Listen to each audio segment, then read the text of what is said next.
Hey guys, time for my Monday Nitro review. This is from, and I actually wrote the number down wrong, September 18th, 1995. September 18th, 1995, not January 18th, 1995. Johnson City, Tennessee is the location for this episode of Nitro. Eric Bischoff, Bobby Heenan, Steve McMichael, and for some reason, by popular demand, Pepe is there. The dog, not the horse. Pepe.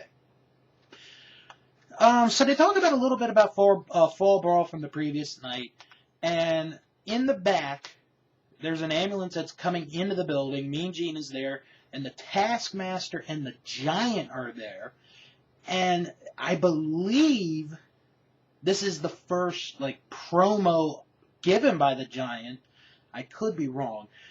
And the Giant, he does a good job. He says how Hulk Hogan thinks that he is immortal, but I proved that I am immortal.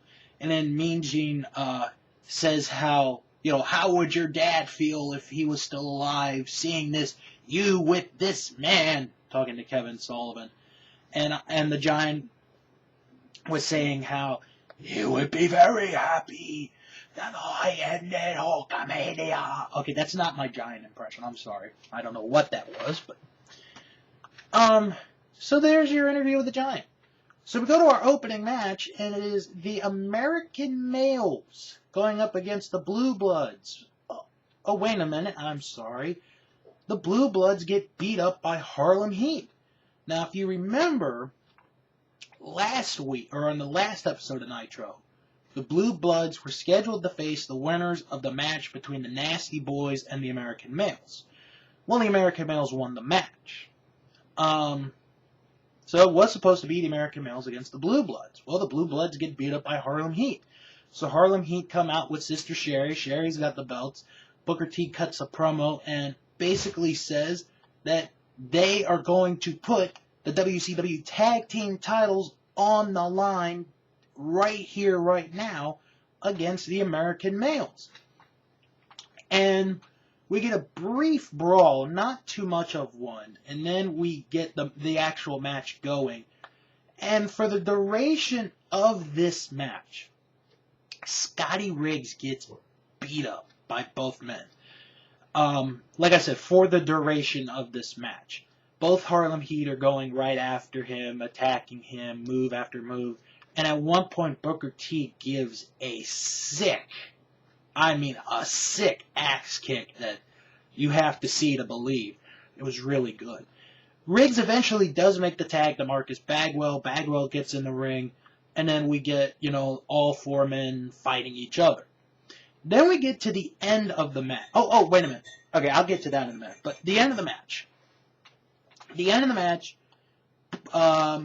Booker T is in the ring with Bagwell. He's got Bagwell. Sherry's going to hit Bagwell with her heel shoe.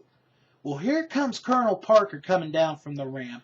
Sherry just drops off the apron and gets caught in the arms of Parker. They're making out. They're leaving. So Booker T's like, okay, whatever. So he then goes for a pump handle slam, but Bagwell forces his weight to shake Booker T down. Bagwell hooks the leg. 1, 2, 3. The American Males are the new WCW Tag Team Champions. In their second televised match, Scotty Riggs and Marcus Bagwell are the WCW Tag Team Champions. And, after the match, Bischoff was like, oh, I don't know if it's going to be official. Commissioner Nick Bockwinkel's not here, but he's going to make a decision. I'm not sure if they're the new champs. Well, how could you not be sure? Harlem Heat said they were putting the belts up, and they lost. Okay, but I do want to bring up a point. Throughout this whole night, Steve McMichael, I don't know what it is. Probably the worst salesman ever, because he's like, get your grandmother out of the bathroom. Tell her to come on, sit down, and watch Nitro. Then he does it again. I told you earlier, get your grandmother out of the bathroom. Get her down to watch the Nitro. And then again, take the remote, flush it down, because you're going to watch WCW Nitro. Oh, man. Yeah, it got bad. So, we come back, and Mean Gene has an interview with Ric Flair. Ric Flair says how Arn Anderson broke the code. The code being that you never bring an outsider into your own feud. So, and then he mentions how Arn broke two of the codes. Never put your family in front, and never bring an outsider into the feud. And he says that he will find Arn Anderson somewhere in Johnson City, Tennessee, and will kick his ass. Those words exactly. So then we're reminded of what's going to be coming up on WCW Saturday night. Lord Steven Regal against Sting. In a rematch from Fall Brawl that nobody really wants to see, the Cobra against Sergeant Craig Pittman. A one-on-one interview with the American Dream Dusty Rhodes. And an update on WCW Champion Hulk Hogan. So now we go to our next match. It is Mr. Wonderful Paul Orndorff with new music. Wonderful is simply wonderful against Johnny B. Bad. So, you get a quick start of the match.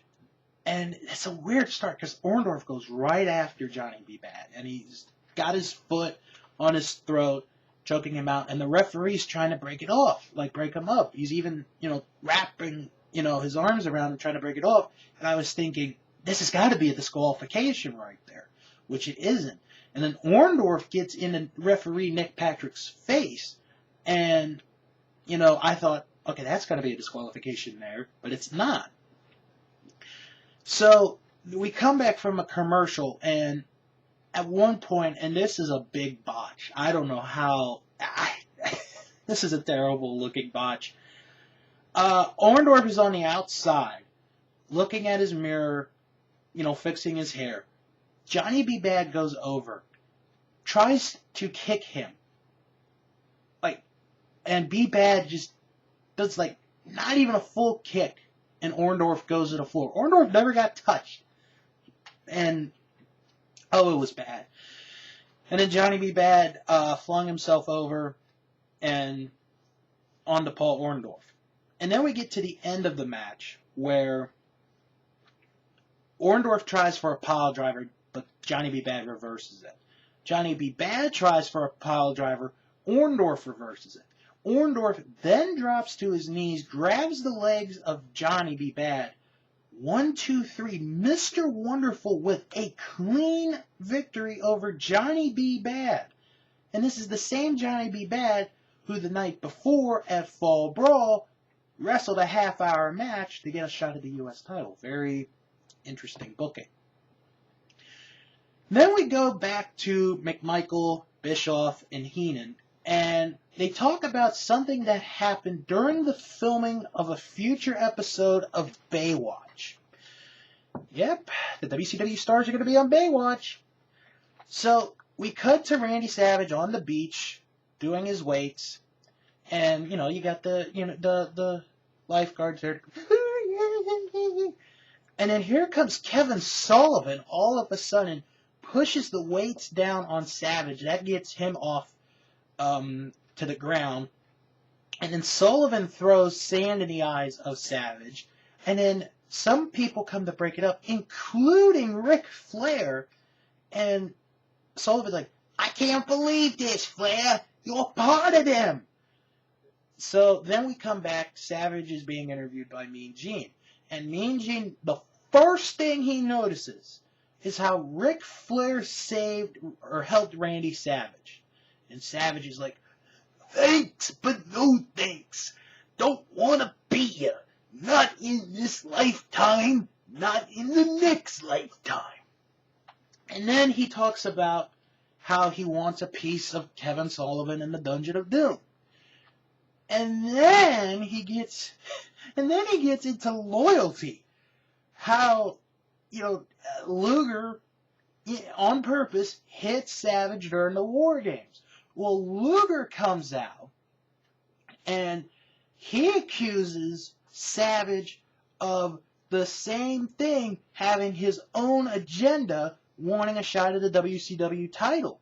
And Savage is like, yeah, you're right. I do want to be World Heavyweight Champion, but right now my focus is on you.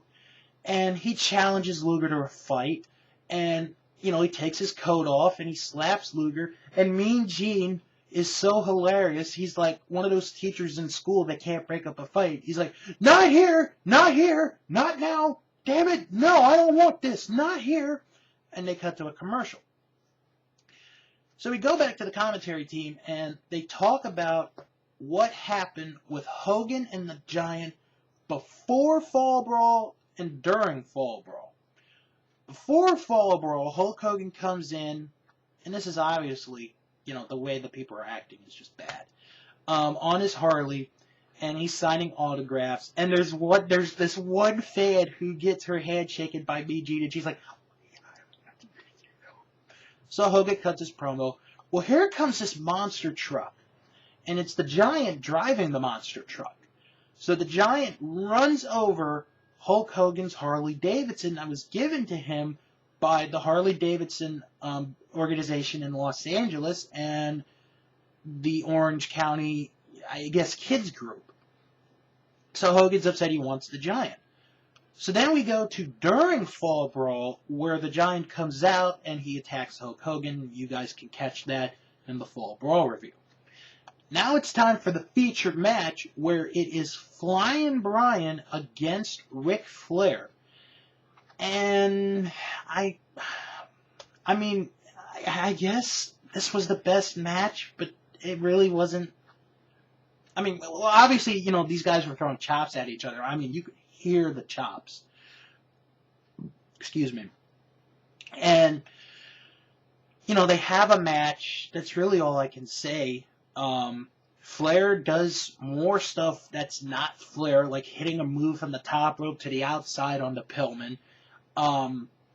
Flair does the turnbuckle flip over. He ducks the clothesline of Pillman to get Pillman with a clothesline of his own. And then Flair, at the end of the match, hooks Pillman in the figure 4 leg lock. Pillman submits. Ric Flair gets the win. And then he grabs a microphone and he says to Arn Anderson, I'll get you next week on Nitro. I'll kick your ass. So after that, we come back to the commentary team again. And, you know, they talked about what happened on Nitro and Fall Brawl. And then it seems like just as, you know, we're about to end, Heenan gets word that there's something going on in the back. And Bischoff's like, yeah, I hear it too, but let's talk about what's going to happen next week on Nitro. No, I want to know what's going on in the back. So, despite, well, me wanting to know what's going on in the back, we get our lineup for next week, which includes Alex Wright against the debuting Disco Inferno, Kurosawa with Colonel Parker, and the Taskmaster Kevin Sullivan against Randy Savage. And then we get a graphic of Lex Luger versus Ming, but they don't announce that. And that's the end of Nitro. Okay, here's my thing. If someone is saying, you know, out loud, there's something going on in the back, you gotta go to the back. I don't care about next week's Nitro. I want to know what's going on in the back. If you got 15 seconds, you could run down real quick what's happening next week, or get a brief glimpse of what's going on in the back, but you just can't ignore that. You really can't. Overall, I guess I felt disappointed. After such a good Fall Brawl with 2 very good matches, this one, it feels like a lame duck. Now, granted, the surprise of the title switch was real good. The American males beating Harlem Heat. I mean, unfortunately, it was unadvertised because, like I said in the beginning, it was supposed to be the males against the Blue Bloods, but we get Harlem Heat instead. We get new WCW Tag Champs. We get the new incarnation of Mr. Wonderful, and he wins a match but it happens to be over Johnny B. Bad, who won a huge match at Fall Brawl the night before. And then you get the Pillman Flair match, and it's not a good Pillman Flair match. I gotta say, I was really disappointed. I guess let down would be more of the word for this episode of Nitro. After, like I said, such a good Fall Brawl the night before with two very good matches, it's like they laid a goose egg on this one. It really is. But the next episode, Kevin Sullivan and Randy Savage is the featured match.